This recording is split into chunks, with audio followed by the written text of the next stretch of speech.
Mitsubishi launched the Xpander Cross a few years ago as the more rugged-looking version of the Xpander MPV.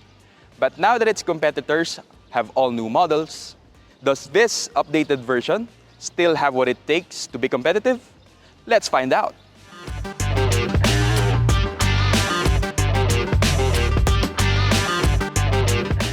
Hi everyone, Jamil here from AutoIndustriya, and this is the 2023 Mitsubishi Xpander Cross.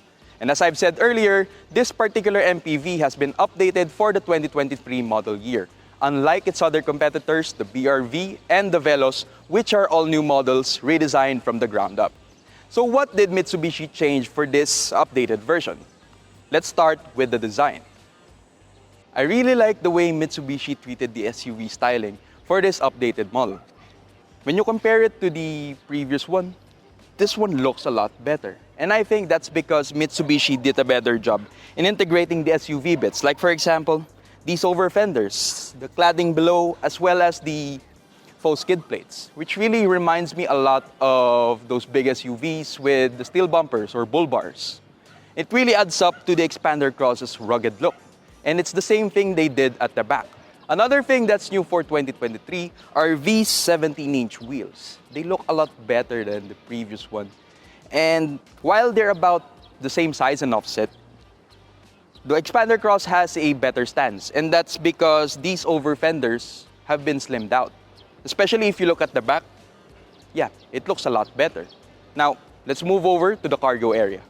Now at the back, the Xpander Cross doesn't have a power tailgate. So you're gonna have to do things by yourself. Once you open it, you get a cargo area that's about 40 inches wide. Also, you have this hidden compartment right here. Barney, what's this for? Shoes! That's right. So you do have a hidden compartment that's made out of plastic. So if you do need to put in your tools or wet stuff so you don't mess the carpets, you can put them in here.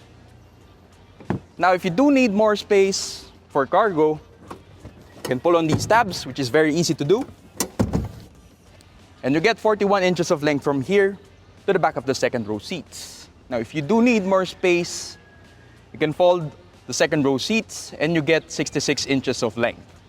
Now, let's go over and see what's powering the Xpander Cross. Right here, we have a 1.5-liter four-cylinder engine that's making 105 PS and 141 Newton meters of torque. Power figures-wise, it's making quite the same as the Veloz and the Stargazer, and it's making a bit more power and torque than the XL7, but it's still behind the BRV by a few horses. Now, in terms of the transmission, this and the XL7 are the only ones left with a 4-speed torque converter automatic transmission, and the other MPVs I've mentioned are already fitted with CVTs, but more on that later. But first, let's check out the interior.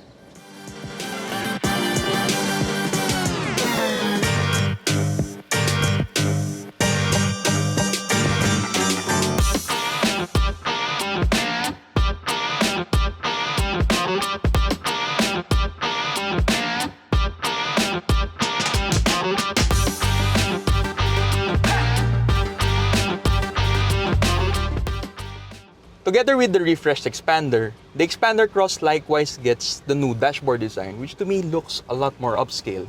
You have soft touch leather on these panels, on the door cards, the armrest, as well as these seats which are wrapped in a nice shade of blue. So aside from the leather seats that you can see, the main difference between this and the standard Xpander lies in the cockpit. You have a digital instrument cluster and a leather-wrapped steering wheel, which was taken from the Montero Sport. We have the controls here for the instrument cluster display, and you can adjust them to your liking, as well as the cruise control function, which is only a standard one, not the adaptive like the Montero Sport. So moving on, we have this 7-inch touchscreen, which has Apple CarPlay, Android Auto, similar to the Xpander. But I really do wish Mitsubishi put in the bigger 8-inch unit which was seen in other markets. It has a 360 camera, but this unit, it only has a standard reverse camera. Now moving on, we have these toggle switches and buttons for the digital AC system. So this one is still not an auto climate control. So below it, we have the USB port for the Apple CarPlay and Android Auto function, as well as another 12-volt charging outlet. So below it, we have the brindle shifter for the 4-speed auto, as well as the electronic parking brake and the auto brake hold function, which is very convenient. And one more thing, we also have a hidden shoe compartment on the passenger seat. So no problem with storage, because we have plenty of cup holders as well as storage pockets. So let's move on to the second row, shall we? Okay, so we're here at the second row, and as you can see, there's still quite a bit of leg room for my size. So for your reference, I'm about 5'9", and these front seats have already been moved forward for my liking. So this is already my driving position, and this is the space you can get when you're about 5'9" at the second row. So this second row seats have already been moved forward, so you can still put them backward for more legroom.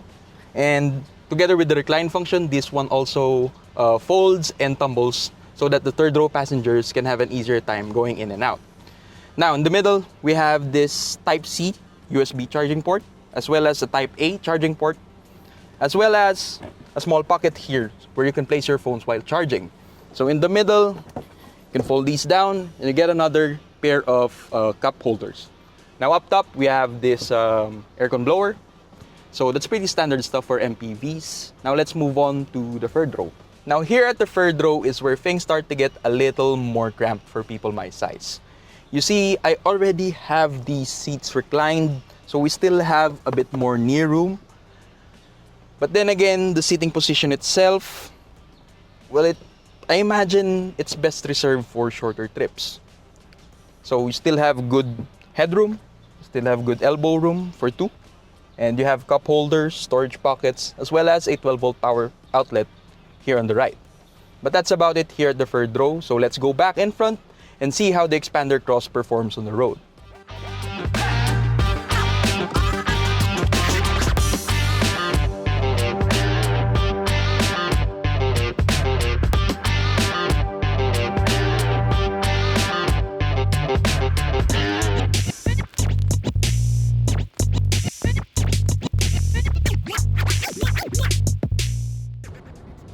The Xpander Cross has been around for quite a while, but right off the bat, you'll notice it's still one of the nicest MPVs to drive around.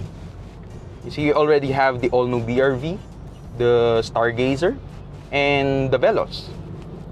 But in terms of driving dynamics, I'd say the Xpander still does a better job, if not equal, of those newer models. The steering is very light. The brakes are nice and progressive. Turning radius is very good, by the way. So is the suspension.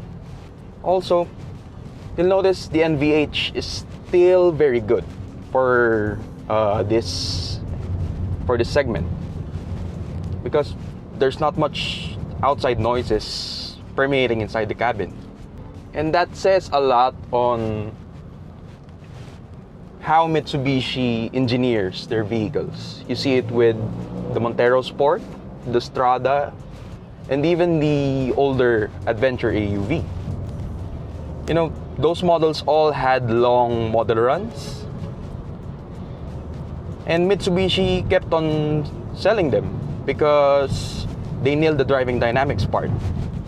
Now, truth be told, there's nothing wrong with the 4-speed automatic of the Xpander Cross, but I believe it would have been better with the CVT in terms of fuel consumption, because I'm getting around 8 kilometers per liter in the city and 14 kilometers per liter on the highway, which is not bad, but it could have been better because the MPVs I've tested before, the all-new MPVs I've mentioned earlier, they can easily do around 18 to 20 kilometers per liter.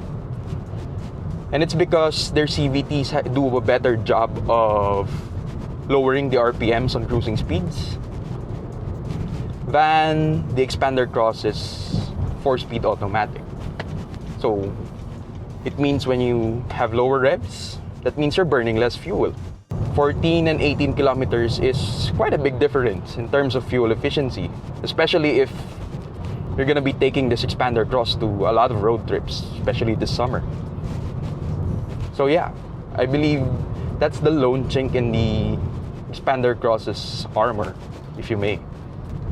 But honestly, the Xpander Cross, for me, is like the modern day version of the Adventure Super Sport. You know, it's not the most impressive in the spec sheet. It's not the most powerful. It's not the most advanced. It's not even the newest in the bunch.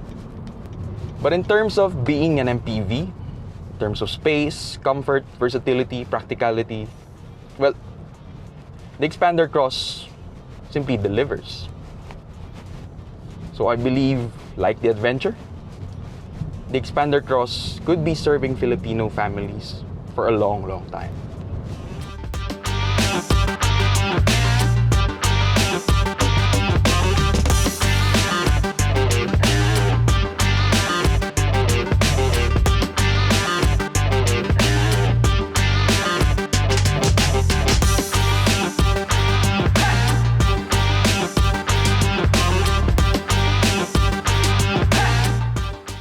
A lot of Filipino families turn to 7-seater MPVs because of the value, the practicality, and the versatility they offer to the table. Now, in terms of the last two, I'd say yes, the 2023 Xpander Cross fits those requirements. But what about the value? This one right here sells for 1,328,000 pesos. And if you want this sunrise orange two-tone color, you're gonna have to pay an added 10,000 pesos. If you want one in white pearl, that's an added 25,000 pesos to the price tag. So does the fancier toys and the much more rugged styling justify the added premium? Or are you better off with the Xpander GLS, which you can get for less? Do let us know in the comment section down below. This is Jamil of AutoIndustriya.com. Thank you for watching.